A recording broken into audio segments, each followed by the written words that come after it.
some point. Okay. Okay, we're being recorded. Hope you're okay with that. I'll tell you. Okay. Okay, let's get going. So, what I'll do is I'll put it on the screen, send it to everybody as well, and I'll put it on the screen as well, so we can. Where is it? There we go. Okay, so everyone see that. Okay, let's go. Okay, let's go. So the Parashat Shalach, we always focus on the Meraglim. That's like really the main focus always. But there are two other things that come up. And the second thing that we focus on then is the mitzvah of tzitzis, which is the last part of the Meraglim, but the of the parsha. But then there's the mitzvah of challah, which I just thought look at that because very often that kind of gets overlooked, and it's a nice something to look at and see what the netivot shalom says about that. So he says, "Vaydaber Adonai Moshe lemor, daber el bnei Yisrael v'amar talem b'vorachem al haaretz asher ani mevi eschem shama." Right. So when you come into the land, and the way Rashi presents it is that this is Bnei Israel felt a little bit despondent that they're now being punished for these 40 years. With 40 years, and then maybe they'll never get to Israel. This is eventually you'll get, and not only will you come into Israel, but you'll also get the a mitzvah. When you eat of the lechem haaretz, tarimu truma Hashem. You have to bring some type of truma, some type of elevated offering to Hashem. Reshit arisotechem chala tarimu truma Hashem, etc. That you got to bring from Reshit arisotechem, from the beginning, the first part of your kneading troughs, right? And then it says again, so v'diktiku hamafarshim kvedes haposuk reishis arisosechem. So the Nesivos points out that the Mafarshim are concerned about the fact that it says reishit arisosechem twice. Why does it have to say it twice? And he said, and so we'll try and understand it. V'yesh lomar advar avoda behektim. The Kuznitz says, "Avodas Israel levaer parshu." He's going to explain it. But what does it mean when you come into the land? Hainu, this means, doesn't mean when you come into the land. It's talking about when you come into a space where you have to deal with landed things. In other words, physical things, material things. You're no longer in the no longer in the spiritual world, but you're in a physical world that demands work. Tedu, you have to know that it didn't just happen that you're there. HaKadosh Baruch Hu brought us there. Perush Shema sheyesh la'adam taiva le'inyanim gashmiyim ein ze michelek hagashmi shebo ele michelek haruchani. This is a kind of amazing starting statement. Our physical desires, our Gashmi desires, says the Nesivos Shalom, our Gashmi desires are actually not from the physical part of our body, of our being, but rather from the spiritual part of the being. Asher ani brings us into those spaces. HaKadosh Baruch Hu machnis lachem meshicha le'inyanim elu. HaKadosh Baruch Hu plants like the seed that draws us into these things. Why? In order for us to be able to elevate the sparks that are hidden in these physical things. That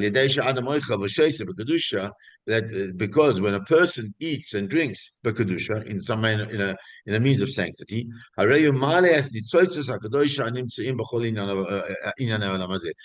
we elevate the physical world. As the Baal Shem Tov says,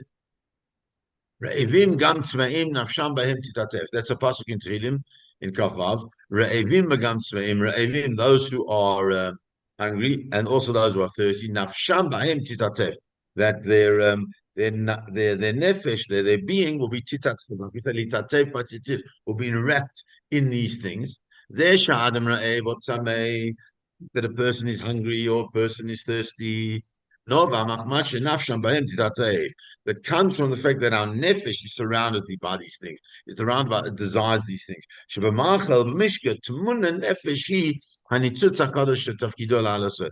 in the food or in the drink is the is the spark that is embedded in that thing. That our tafkid, when we eat these things, is to elevate this thing. And that's why we have a taiva for these things. And that's what he's saying is we have a desire for something, for an egg, is because there's something in it that we have to allow the kedusha of that thing to emerge. שהקדוש ברוך הוא נשם בו רעבון וצמאון למאכל זה, כדי שיאכלו בקדושה ויעלה את הניצוץ.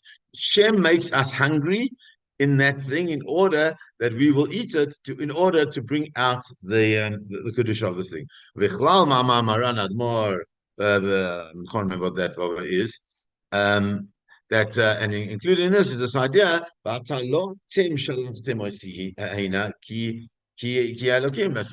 it's not that that we do something, that we send people there, but rather it's Hashem. A person has to say, a Yid has to say, in all his physical things, Lo atem shalachtem ois yehena. It's not us, it's not you, it's not somebody else that sent us into that engagement. Lo lemanchem yoradati le'olam. I didn't come for your purpose. Ki Elohim, HaKadosh Baruch Hu sent me there. Ki yeridati le'olam rak ba'avur elakus. That the whole purpose of me being in this world is to achieve a state of godliness of some sort. Behind me, what does it mean? That all the physical things Kodesh Baruch Hu gave us the matara for the purpose. She's karev al yadam Hashem. That through these physical things we can come close to our Kodesh Baruch Hu. If we do it through, might be by doing it through a space of kedusha, or that we don't actually engage with those things, but we actually through a process of gevurah actually are able to overcome the physical desire. So the physical desire could be one of two things: either to take that thing, or to overcome the physical desire and thereby create that space of kedusha. So that's what the pasuk says. When you eat the lechem of the land, the bread of the land, tarimu, elevate the truma to Hashem, this offering to Hashem. Lechem haaretz. Oh, so what's lechem haaretz? So we know, I mean, he'll bring it, but I'm sure he'll bring it. Lechem haaretz merumaz the base atavas. Lechem haaretz refers to two types of our tither, two types of our physical desire that are hanikra is lechem, they're called lechem. What are those? So lechem kipshuto tava achila. The first thing is obviously simple eating, right? But there's another one, v'gam kedrashis chazal, when it speaks about Potiphar, that Potiphar gave Yosef agency over everything, except for the bread that he eats. What is that? Sorry, what is that lechem? That's his wife. The way the Mepharshim explains. So he had absolute agency over everything of Potiphar's, except he had no rights, obviously, to take in any way advantage of his wife, and that was part of his deal with him. So therefore, says the Nesivos, when you eat of the bread, you elevate something. That I bring you into that space, but our obligation, our task is to elevate, is to sanctify through these hanaot, through these enjoyable things, and to elevate them into a truma. Moshe Kasav, I'm not sure what that is. He writes from the shalach. He says from the shalach. Kashin niftar mi rabbi Morin Arav Shlomo belechta l'nesuav. When he was leaving his rebbe and was going to go and become the rabbi where he was, Amalo b'zealosh, and he said to him, Hadesh atzmacha b'shnei inyanim elu. You have to sanctify yourself in these two things: the kedushas hamachal, number one, in what we eat, the kedushas hazivu, and in the kedusha of our intimate relations with our wives. The iskadesh ma'od b'kedushtas. Time you have to be sanctified. You must do it in a big way. And then you always have the light that shines upon you in these things. Those are the shtei halechem, the two lights that we eat, not the shtei lechem of Shavuot, but the shtei lechem that we have on Shabbos. As it says in the Zmiras of Shabbos, al shtei lechem yivtzu utmimim. On these two lechems, these two breads that we have. It's amazing. I never heard this before, right? That part of this idea of having two loaves on a Shabbos is indicative of the two types of lechem that we eat. The one is the lechem of bread, the other one is the lechem of our relationship with our wives. That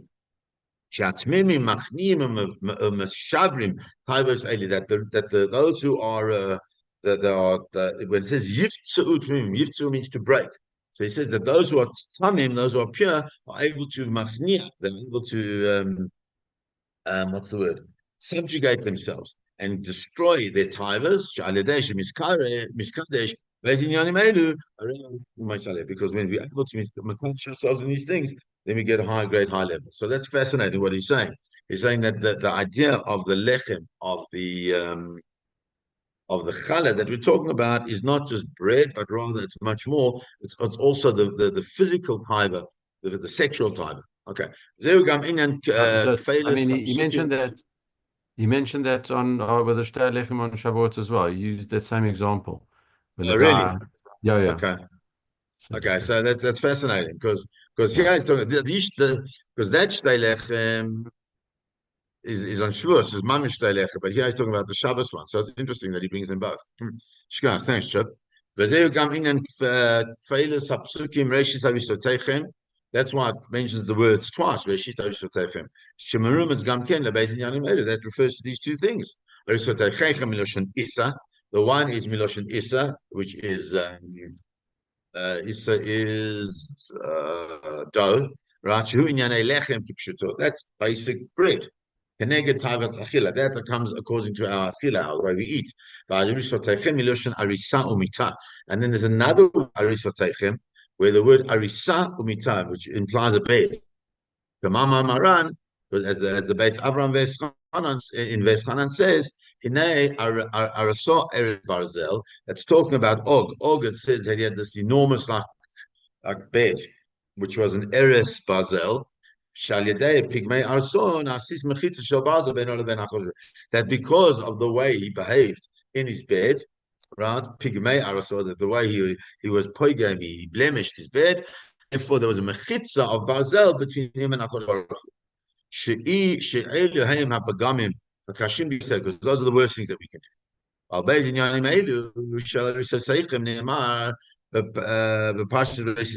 That's why it says, sorry, basement. And then so these two things that it says, in the passage twice. Firstly, it's coming to Arisa Tachem Chala Tarim Mitzrama. Chala Miloshen Tfilah. What does it mean, chala? Chala means a lotion of tefillah. It's a language of davening. As it says, Vayachal Moshe. It's interesting, never heard that before. That the concept of tefillah and the concept of chala are connected. I knew what does it mean? Shetavakshu me Hashem yisbarach shetochlu laharima achila shema laHashem yisbarach ba'achila l'shem shemayim.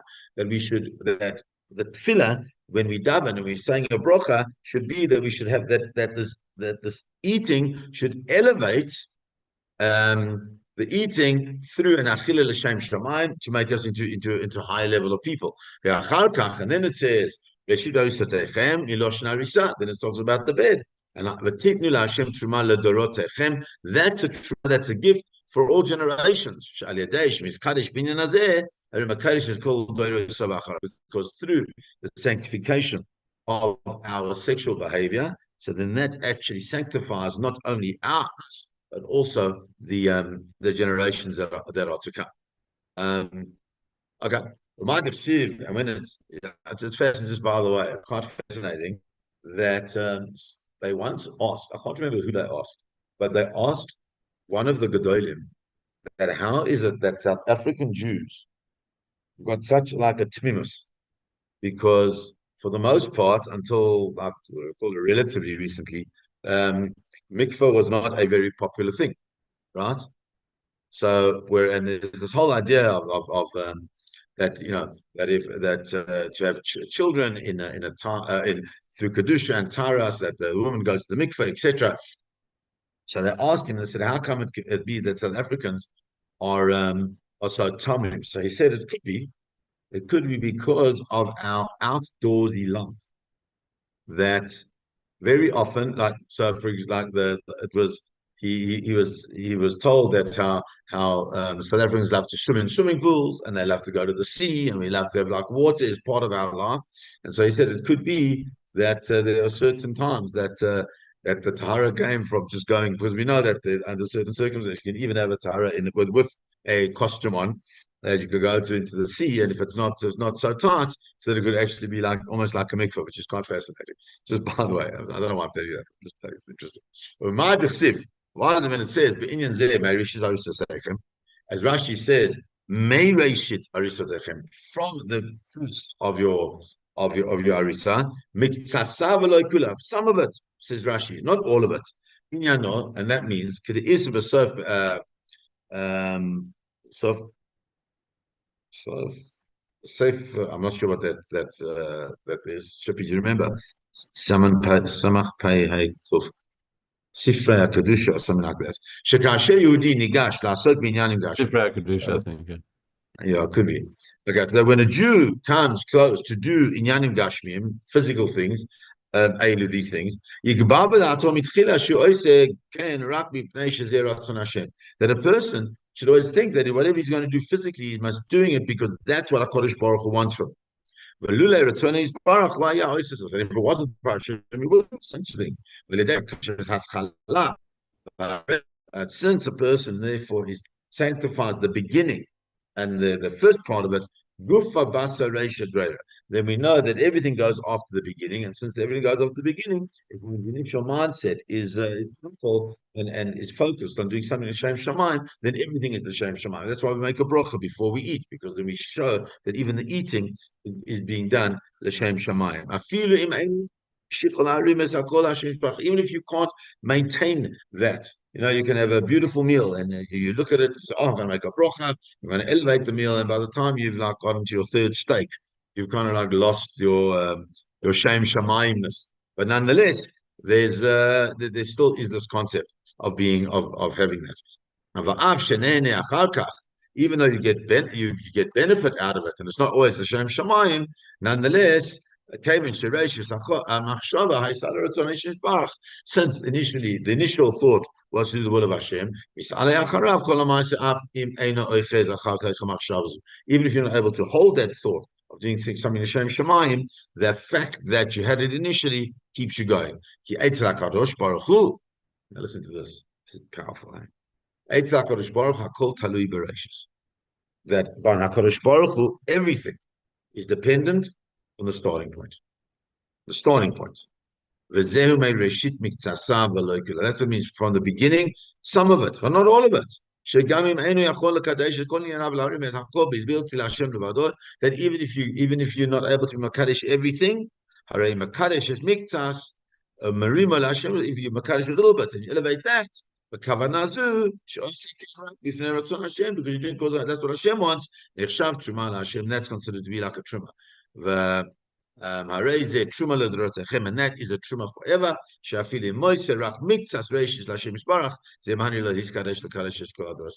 And so therefore, if a person, he seems to be talking specifically about a sexual relationship, if a person goes into it understanding that it's not just simply to fulfill his physical desires, but there actually it's because what HaKadosh Baruch Hu wants him to do. So then that contains within it sparks of Kedusha that are able to stand up even when a person is in a space of hana, of personal benefit and enjoyment, and he's no longer thinking of HaKadosh Baruch Hu in that space. But in Areshis Merumas Gamken, he says, in addition to it says, it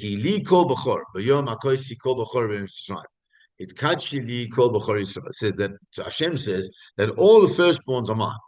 On the day that I killed all the firstborns in Mitzrayim, I sanctified all the Bechor, all the firstborns of Israel to me. What's the connection? The Bechor is the indication of the beginning and the first. That's something that's really important to a person. What does it mean? all the firstborns are mine.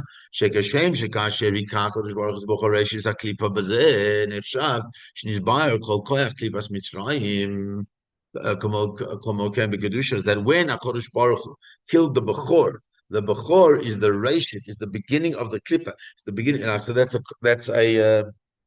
Kabbalistic concept of klipa. Klipa is like this outer shell that covers up the kedusha of something, and the Bechor is the beginning of the klipa of that outer shell. And so once he's able to start that, he's able to there start breaking up the klipa of Mitzrayim. Then through that he sanctified all the Bechor of Israel. Because when a Jew elevates a little bit to Hashem, mireshit from the beginning of it, as gufa then everything goes with it. So once HaKadosh Baruch had broken down the power of the Bechor in Mitzrayim, then the power of the Bechor of Am Yisrael then kind of emerges out of that. This is what the Torah is teaching us, he says. When you come into the land, what does that mean? When you're going into like a material environment. Elevate everything to Hashem. From all the enjoyment that we get from this world, you got to elevate it as a gift to Hashem, an offering to Hashem. As it says, Rav HaKadosh Rav Mendel, Vitebsk, Mendel of Vitebsk. Shekol hanoah gashmit, all physical enjoyment. Imi letavas atzmoi ve'enu merim el Hashem yisbarach. If it's only for our own enjoyment and not elevated to Hashem, hareze nirgan mafrid aluf shemarchiko me'Hashem yisbarach. What is it? It's a nargan mafrid aluf. It's what's a nargan? Is a it's something that separates us from HaKadosh Baruch Hu. It's like a nargan is like an axe, I think, that it breaks marchikot, breaks that relationship that we have with Hashem.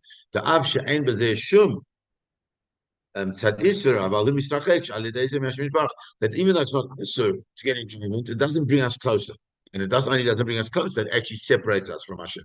Maran, Ma'akod Milkovich, he's quoting so many people this time. Amar lo yesiguhu. He says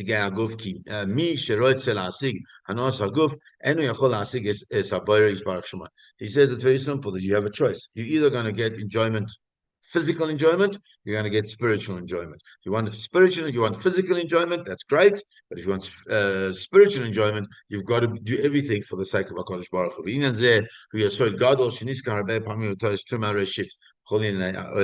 says that's a very powerful and important yesod, a very powerful foundation. That a Jew has to elevate enjoyment in this world to Hashem. That's why it says Mireshit, Miktzat Reshit. A little bit of that beginning part has to be elevated and sanctified to Hashem. And that's specifically talking about the Lechem Haaretz. Why?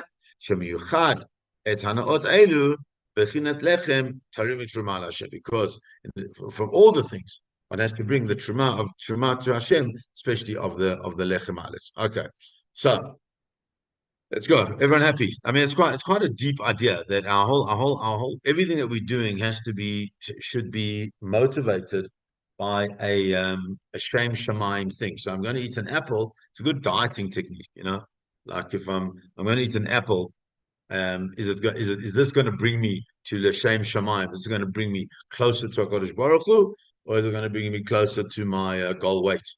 It's an interesting idea. Like how do we view our eating? I don't know if I ever told this. I was with Rav Pinchas Scheinberg.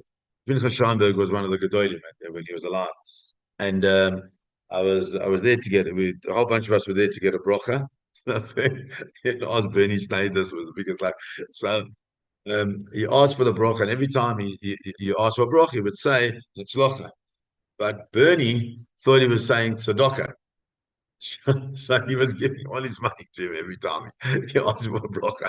And then he only realized what he was actually saying, shalach and not tzedakah, right? He was giving the bracha free, but he only got such brachas from Baruch Hashem. But either, the point is that then, while I was sitting with him, his wife came in and said to him, Pinchas, it's time for lunch. So he acknowledged that, and she brought his lunch, and his lunch was a tomato. That's what he ate for lunch, right? He made this bracha and his tomato, and he ate the tomato. L'shem shamayim. It was quite an amazing thing to watch. That's his lunch. That's what he ate because he was elevating that small thing in order to give him what he needed for his body. Anyway, let's go on. For Od Nichlal B'inyan Reshit, another understanding of this concept of Reshit. The beginning of everything is the thing that a person loves the most. We always remember beginnings, right? So therefore, it's the thing that is most beloved, we've got to hand over to HaKadosh Baruch Hu. It's calling an Reshit. That's what it means. All these matters of Reshit, so it speaks about the first of your Bikurim. The first Bikurim are the most beloved. You bring them where to Hashem. You give the thing that you love the most to Hashem. So to the Bechor. Where you got to give your first of your children. So Lawrence, you've done the number of pigeons, right? So why? Because we told you have to bring the Bechor Banecha to the Kohen. Reshit Hagaz. Reshit Gaz Tzanchati Teni. All the things that are Reshit, we give to HaKadosh Baruch Hu. Says that we see this also in the Kedusha of this man. That the beginning of all periods is sanctified. B'tchil is Rosh Hashanah. The beginning of Rosh Hashanah, that the whole year is incorporated in that. That's the beginning of the year. Rosh Chodesh, and Rosh Chodesh is sanctified Rosh Chodesh, which is going to include the whole month. Whole Shabbos is Bechinas Reishis. Also Shabbos is Reishis. Shabbos Kodesh is Bechinas. Shabbos has two aspects. Bechinas Shvi or Bechinas Shabbos. It has the aspect of Shvi, the seventh, and also has the aspect of Shabbos. Shvi, who alavar. It's called the seventh day from what was. V'siyom HaShavua, the end of the week. V'ila Bechinas Shabbos. But Shabbos is Reishit v'tchilat HaShavua haba. But it's also the beginning of the week to come. As it says in Arachaim, HaKadosh, Shekol Shabbos he is Chadshus Abriya L'Sheisamim Nosafim. That Shabbos is the renewal of the creation for what? For the 6 days that are going to come. Because there's no point in renewing it for 6 days that were. You're renewing it for the 6 days that are coming forward. And if there wasn't a Shabbos, you would not be able to have the continuation and the sustainability of creation, because you need a day which is a renewal day. Okay, now Shabbos Kodesh, Itchila leMikra Kodesh. That's why we say it's the beginning of the Mikra Kodesh. We say that in Kiddush, right?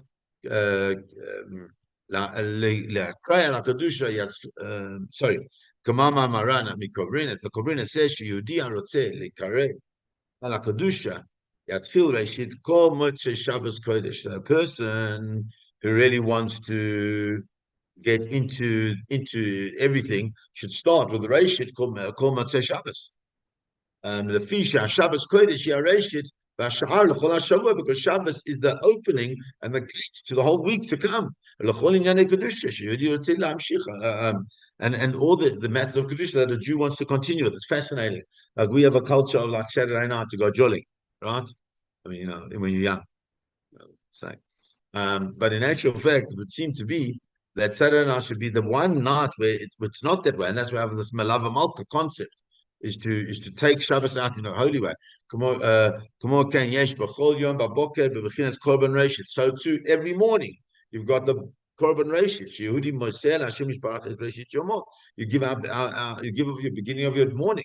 Shemiyad kasha Yehudi poikach einav yesh et kol seder brachos savah bakoshes kriya shema v'tfilah. A Jew opens up his eyes, and what does he do? He davens and brachos and bakoshes and kriya shema and tfilah after he's done daf yomi with chippy. You're not allowed to do anything before you do this. And that's what we sanctify the beginning of our day. It's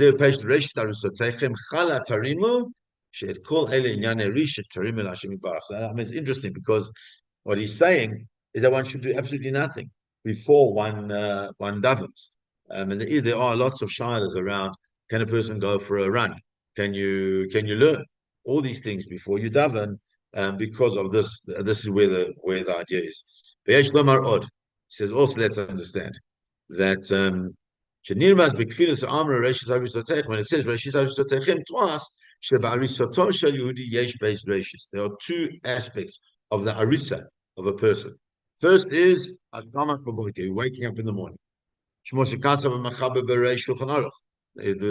Machaber says he's gaber kari lamod baboker avodas. You got to wake up early. You not wake up early. You got to get up like a lion, and that's to love to serve Hashem. And the other one is saying when you get onto your bed, as it says, as it says, the way you make your bed, that's the way you're going to sleep. The way you sleep is the way you're going to wake up. And the way you wake up is going to define how your day is. Tzaddikim say that's the same as a service of Hashem. The kasher Yehudi olech lishon begedusha shekayre kriyat shema kodim sho'ele al mishkavoy. That when a Jew goes to sleep and he says Shema before he goes to sleep, and he brings unto himself all malchus shamayim. Kach yashanu begedusha. But kach tam b'boker. So he's going to sleep in a space of kedusha. He's going to wake up in a space of kedusha. But kach kol hayom, and so to the whole day. But tzaddikim prishu b'mashe kasav Ramah. They explain what the Ramah says. Bahaga al divrei Shulchan Aruch and where the Shulchan Aruch says this, the Ramah adds, "K'sheyasima Adam ali boy shamelech gadol, melech malchei hamelechim Hakadosh Baruch Hu omeid alav." That when a person puts onto his heart that Hakadosh Baruch Hu, the melech malchei hamelechim, is standing on him, wherever Masav is looking at every single deed, miyad yagia elav yira v'pachad. Then you'll get yira, you get chesed, you get fear, you get awe, you get trembling. V'yisif od, and he continues and he says, "V'shachvo." And even when we go to sleep, remember who you're sleeping in front of. So we have this whole idea of da lifnei mi ata omeid. He's saying da lifnei mi ata shochev. The Baal Ramesh, who you're sleeping in front of who you're sleeping. The Baal Ramesh im yudi rotzeh lakum baboker kiari. If your person wants to wake up in the morning like a lion to serve Hashem, you also got to go to sleep knowing before whom you're going to sleep. You have to sleep appropriately. That you're sleeping in front of HaKadosh Baruch Hu. Then it's easy to get up. That's why it says,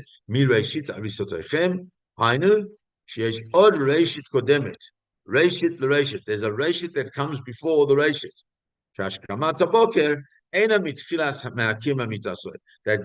the waking up is not the beginning of getting out of bed. But rather when you get onto the bed, that's the time. That's titnul Hashem truma l'drozechem. That's where you have to give the truma, you have to give the offering for the generations to come. The person knows who they in front of who they're sleeping in a sanctified way, then what? It's a fascinating idea, I think. What he's saying is that every beginning has a beginning that comes before it that will determine how you determine that beginning, which is quite fascinating, right? Because you also won't go to sleep in a space of Kedusha if you haven't spent your day in a space of Kedusha. That's all the flow on, it seems to be saying. Okay, let's finalize this. Should be this is for you. And the gate to all inyanim of Kedusha is tefillah. Shemavakesh me'Hashem yizbarech she'arim osav yuchal kadesh. That doesn't happen on its own. We have to ask HaKadosh Baruch Hu to live to give us that opportunity. That's what he said. Chala tarimu. That the chala which we said vayachal When you come to the physical things, you have to ask. You have to plead. You have to ask God to give us the opportunity to things, to spiritual things. As the Shalom said, I'm not sure that where he says at the end of his sefer, he says the following: of all the different pieces of advice, there's nothing that a person can advise more than what that you ask me. I remember the Rav Simcha Wasserman was once asked about like children and what you should do. So he said this, you should do this, you should do that, you should do that. And then apparently he smiled and says, but at the end of the day, that might not help. You just got to daven very, very hard about how we to get our children, we want our children to be. Another very powerful idea. We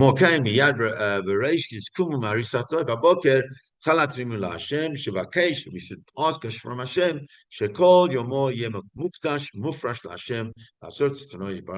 Every day should be days which are sanctified and separated, and like they have independent value in a manner of la'asot v'tzino shel Hashem, to really to do the will of the Ribono Shel Olam. So really that's what he's saying, is that we've got to really spend our days asking that which we do should not be done just in a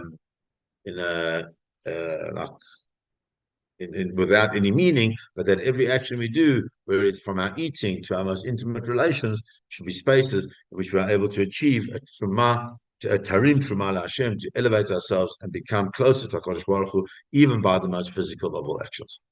Okay, guys.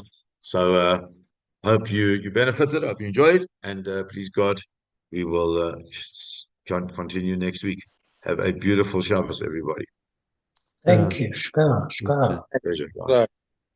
God bless, so guys. All the left is Cholent, eh? So yeah, we have to do a virtual challenge. Okay. Shkar, guys. Shkar. Be well. Have a good night. Bye. Perfect.